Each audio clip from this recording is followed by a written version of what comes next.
Sub committee కంటే ముందే మేడిగడ్డకు అనుమతిగో sub committee నిర్ణయం తీసుకుంది. సబ్ కమిటీ నిర్ణయం ఆధారంగానే కాళేశ్వరం కట్టినామని చెప్పి నిన్న ఈటల రాజేందర్ గారు కమిషనర్ గారు చెప్పిండుగా.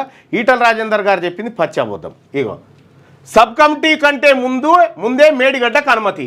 ఆ కమిటీ కాళేశ్వరం కోసం వేసింది కాదు, అసలు ప్రాజెక్టే మంత్రివర్గ ఆమోదం పొందలేదు. జస్టిస్ ఘోష్ కమిషన్ ముందు ఈటల చెప్పినవి అబద్ధాలని చెప్పి తుమ్మల. అప్పుడు మంత్రిగా ఉన్నాడు ఆయన కూడా. అప్పుడు ఆయన కూడా మంత్రిగా ఉన్నాడు.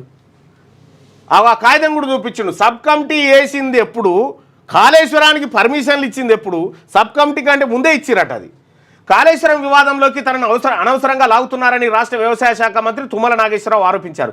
మాజీ మంత్రి భాజపా ఎంపీ ఈటల రాజేందర్ కాళేశ్వరం కమిషన్ ముందు అబద్ధాలు చెప్పారని, ఆయన చెప్పినట్టు మంత్రివర్గ ఉపసంఘానికి కాళేశ్వరానికి సంబంధమే లేదని ఆయన నోట్ రిలీజ్ చేసింది నిన్న.